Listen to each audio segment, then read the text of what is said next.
सती बोली आपके ससुर जी के यहाँ यज्ञ हो रहा है, वैसे तो मेरे पिता के यहाँ, मेरे भाई के यहाँ, मेरे पियर में मेरे के सिवा टूक नहीं तोड़ती, लेकिन आज निमंत्रण नहीं आया है कि श्री जी ये न कह दे हाँ देखा तेरा पिता, ये न कह दे निमंत्रण भी तो नहीं दिया तुझको, कहीं ये न कह दे श्री जी, इसलिए कह रही है तुम्हारे ससुर जी के यहाँ, फिर अपना नहीं कहा।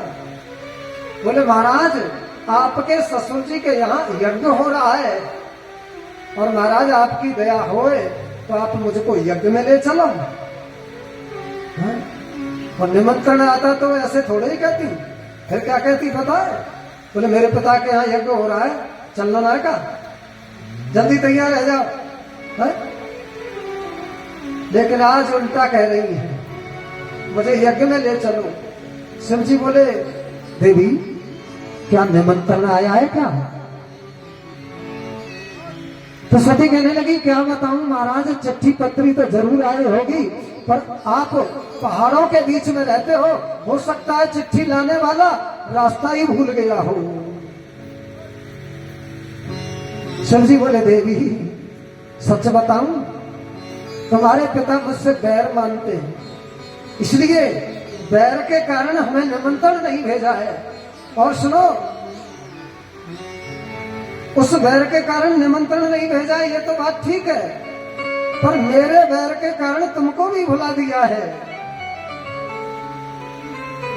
शिव जी ने कहा ये बात कि दक्ष सकल निज सुता बुलाई, दक्ष सकल निज सुता बुलाई, दक्ष सकल निज सुता बुलाई,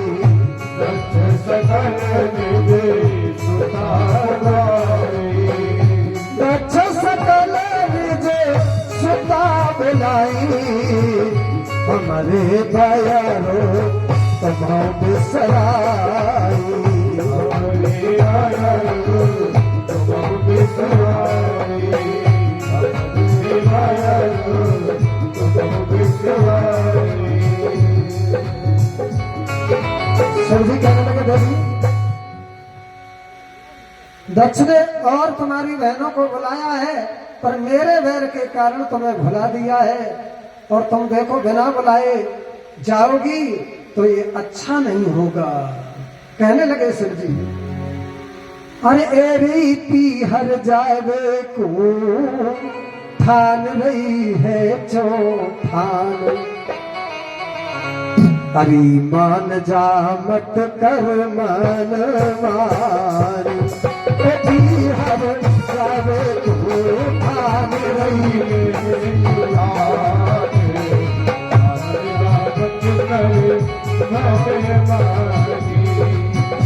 हर जावे मान रही है चौठान, मान जा मत कर मन मानी, हर जावे मान रही है चौठान, मान जा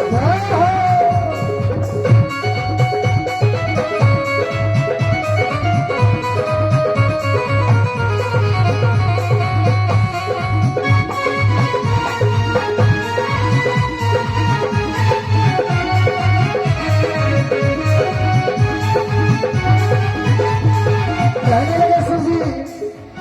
तेरे पिता ने यज्ञ रचायो चिट्ठी न भिजवाई है, तेरे पिता ने यज्ञ रचायो चिट्ठी न भिजवाई है, तेरे पिता ने यज्ञ रचायो चिट्ठी न भिजवाई है, वो तेरे पिता ने यज्ञ रचायो चिट्ठी ना भिजवाई है, माने मोटे पैर दक्ष ने तू भी नहीं बुलाई है, माने मोटे पैर दक्ष ने तू भी नहीं बुलाई है, जी है गए पद पाए के दक्ष को अभिमान, मान जा मत कर बनवानी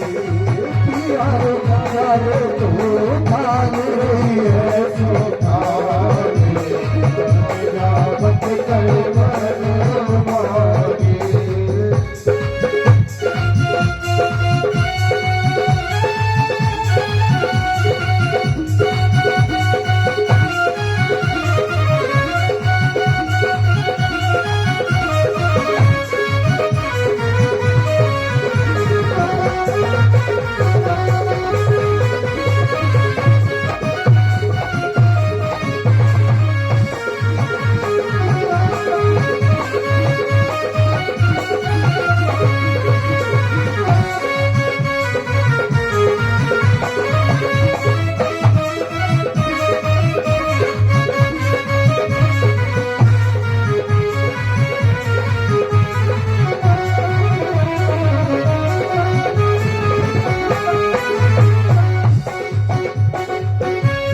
बुलाए जावेगी तो तू आदर न पावेगी बिना बुलाए जावेगी तो तू आदर नहीं पावेगी बिना बुलाए जावेगी तो तू आदर न पावेगी अरे बिना बुलाए जावेगी तो कोई तू आदर नहीं पावेगी तेरा अपमान सभा में तू मन में पछतावेगी तेरा अपमान सभा में तू आदर नहीं पावेगी बिना बुलाए जावेगी तो तू आदर न पावेगी बिना बुलाए जावेगी तो तू आदर नहीं पावेगी तेरा अपमान सभा में तू मन में पछतावेगी तेरो अपमान सभा में तू मन में पछतावेगी ए जी सारी मिल जाएगी अम्बे सारी मिल जाएगी अरे गोरा प्यारी मिल जाएगी धूल में से किसान मान जा मत कर मान मानी और हर जावे तू ठान रही है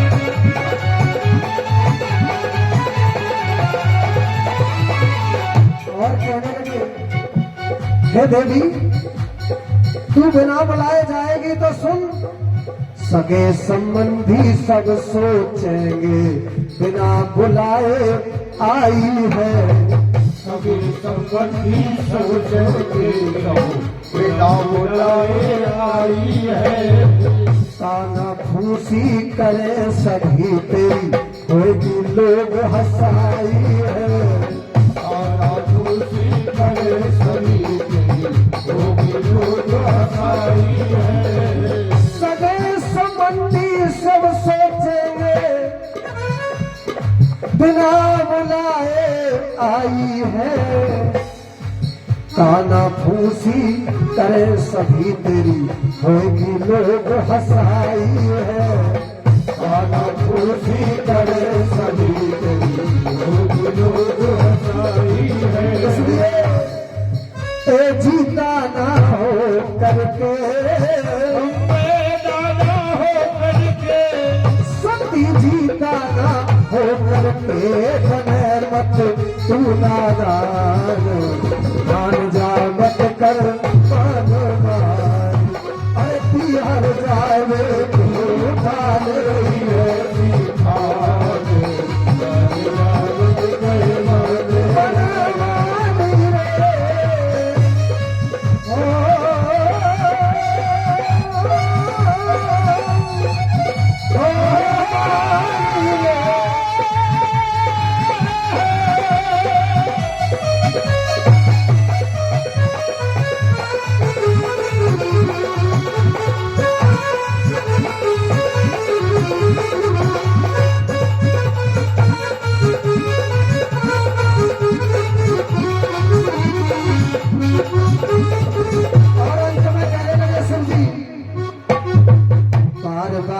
समझाऊं सती क्यों अपनी मति गवाती है। बार बार समझाओ सती को अपनी मति गवाती है। बार बार समझाऊं सती क्यों अपनी मति गवाती है। बार बार समझाओ सती को अपनी मति गवाती है। और होनहार बलवान सती को पति की बात निभाती है। होनहार बलवान सती को पति की बात निभाती है। ए जी सज गई है। अम्बे सज गई है। सती जी प्यारी सज गई है। ओ जी सज गई है करने को प्रस्थान। मान जा मत कर मन मारी रे कि हर जाए को ठान रही है चौठान। मान जा मत कर मन मारी ओ कि हर जाए को ठान रही है कि ठान। मान जा मत कर मन ठान रही है चौठान। मान जा मत कर मन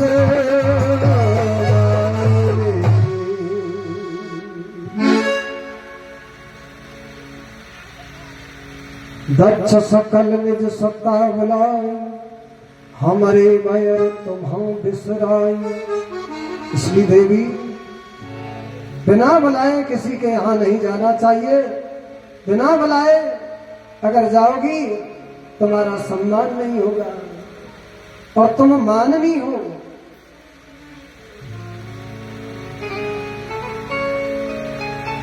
सर जी ने सती को बहुत समझाया। जो बिन बोले जाहो भवानी। जो बिन बोले जाओ भवानी। जो बिन बोले जाहो भवानी। रहाए नसील सनेहन कानी।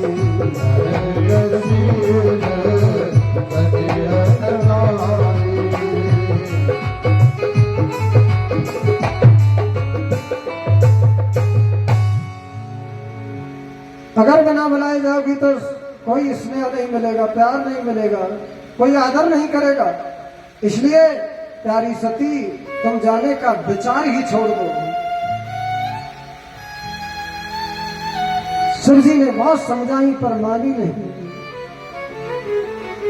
बोली महाराज यदि आप किसी के यहाँ नहीं जाओगे तो आपके यहाँ कौन आ जाएगा। इसलिए आप मेरे साथ चलो। शिव जी बोले देवी हमारे यहाँ कोई नहीं आएगा तो और अच्छी बात है। हम अकेले में बैठ करके भगवान का भजन करेंगे, ध्यान करेंगे। क्योंकि भगवान का भजन ध्यान तो अकेले में अच्छा होता है।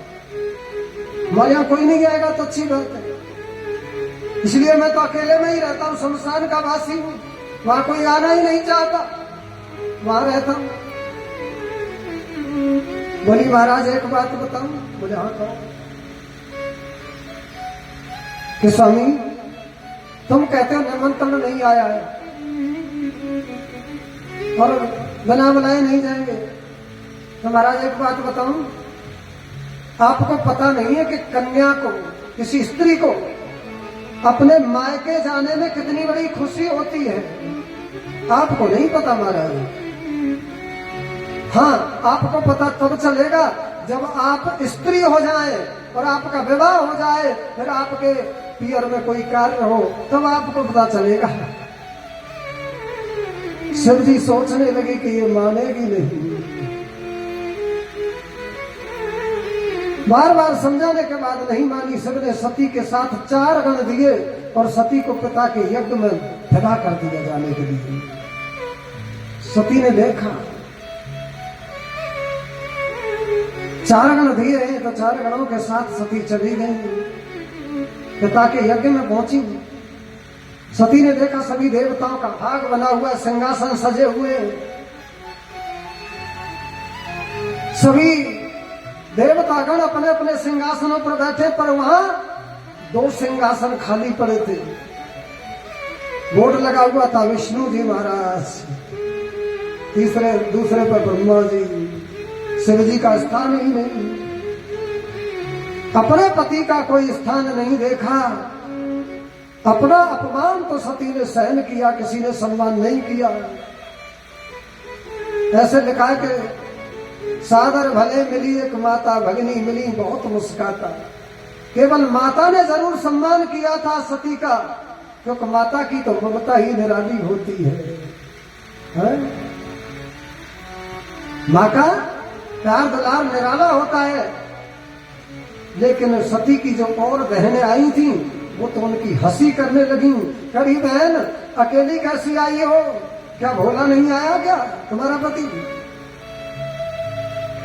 दूसरी बोल पड़ी, अच्छा एक बात बता बहन, चल कोई बात नहीं तेरा पति नहीं आया है, पर ये बता तेरे पति ने कोई महल वहल बनवा लिया या अभी ऐसे ही पहाड़ों में रहता है? फिर तीसरी बोल पड़ी, अच्छा कोई बात नहीं बहन, एक बात बता, तेरा पति कपड़े पहनने लगा है क्या ऐसे ही भस्म रमाता है? अपनी अपने तरह से मजाक करने लगी। सती को सहन नहीं हुआ। अपना अपमान तो सहन कर गई, पर पति का अपमान सहन नहीं हुआ। सती से पति का अपमान सहन नहीं हुआ तो क्रोध किया, और क्रोध करके सती ने यज्ञ कर कुंड में कूद करके योग अग्नि से अपना शरीर भस्म कर दिया। अस कहि योग अग्नि तल जारा, अस कहि योग अग्नि तल जारा, अस कहि योग अग्नि तल जारा, सकल भयों भयों सकल भय हाहाकारा, सकल भय हाहाकारा, सकल भय हाहाकारा।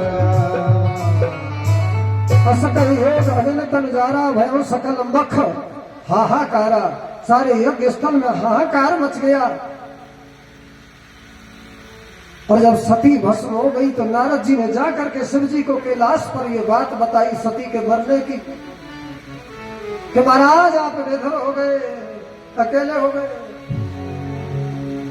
शिव जी ने लीला बस भीतर से क्रोध नहीं किया, ऊपर ऊपर से। जैसे कभी कभी ऐसा होता है ना, माता अपने बच्चे को डांटती है, मारती भी है, पर भीतर से प्रेम होता है। बाहर से भले ही आंख निकाले डांटे, लेकिन भीतर से प्रेम होता है। हाँ, ऐसे ही शिव जी ने क्रोध तो किया, पर बाहर से क्रोध किया, अंदर से नहीं। और बाहर से क्रोध करके जटाओं को पृथ्वी पर मारा, घुमा करके जटाओं से वीरभद्र पैदा हो गया। और शिव जी की आज्ञा से वो वीरभद्र गणों के साथ दक्ष के यज्ञ में पहुंचा, और जाते ही यज्ञशाला को उखाड़ करके फेंक दिया।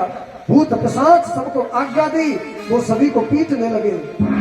वीरभद्र ने भृगु मुनि की दाढ़ी उखाड़ दी, और एक मुक्का मारा पूखा ऋषि के 32 दांत तोड़ करके बाहर कर दिए। भगदेवता देवता की आंखें ही निकाल ली। सबको यथा योग्य दंड किया, यथा योग्य दंड दे करके सबको प्रताड़ित किया। अब दक्ष आया तो वीरभद्र ने उसका शरीर ही काट दिया और यज्ञ कुंड में स्वाहा कर दिया। इसके बाद वीरभद्र भूत पिशाचों को साथ लेकर के कैलाश पर वापस चले गए। यज्ञ स्थल में हाहाकार मच गया, यज्ञ विध्वंस हो गया। तो देवता ब्रह्मा जी के पास में जाकर के पुकारे, बचाओ बचाओ महाराज, बचाओ भगवान बचाओ। क्या हुआ? बोले महाराज यज्ञ विध्वंस हो गया। ब्रह्मा जी देवताओं के कहने पर यज्ञ में पधारे। देवताओं की प्रार्थना पर शिव जी को बुलाया, दक्ष के धड़ पर बकरे का सर लगा करके उसे जीवित कराया गया। तब फिर यज्ञ की पूर्ण आहुति हुई, यज्ञ पूरा हुआ। दक्ष के धड़ पर बकरे का सर लग गया, यह दक्ष का पतन ही तो था। अब देखिए, अभी हम थोड़ी देर पहले कह रहे थे ना अच्छा कर्म करने में भी अगर कुभाव होगा तो वो बुरा फल देगा। दक्ष का बुरा भाव था यज्ञ करने में भी। यज्ञ तो इतना बड़ा किया कि आज तक कोई यज्ञ नहीं हुआ, लेकिन यज्ञ करने में भाव बुरा था कि शिव जी का अपमान करना है, तो उसका यज्ञ दक्ष को ही मारने वाला हो गया। दक्ष के धड़ पर बकरे का सिर लग गया, उसका पतन हो गया। हा? जैसे किसी आदमी के गर्दन को काट करके वो बकरे का सिर लगा दिया जाए तो कैसी शोभा होगी? हा? अच्छा लगेगा क्या? नहीं ना। तो दक्ष की शोभा बिगड़ गई। किससे? अच्छा कर्म करने पर भी, यज्ञ करने पर भी। इसका मतलब है कोई जप तप करे, पूजा पाठ करे, यज्ञ करे, लेकिन भाव किसी के अहित का होगा, दूसरों के बुरा करने का होगा, तो फिर अपना ही बुरा हो जाएगा और वो भजन भी कोई काम नहीं आएगा, पूजा पाठ भी कोई काम नहीं आएगा। इसलिए शास्त्र कहते हैं कि भाव संशुद्ध रीत्य तत्तो मानसम उच्चते। गीता में कहा भगवान ने कि मनुष्य को चाहिए कि भाव संशुद्ध रीत्य तत्तो मानसम उच्चते, वो अपना भाव पवित्र रखे, क्योंकि भाव का शुद्ध होना ही सबसे बड़ा तप माना गया है। गीता में कहा है लाख करो कोशिश जाता हुआ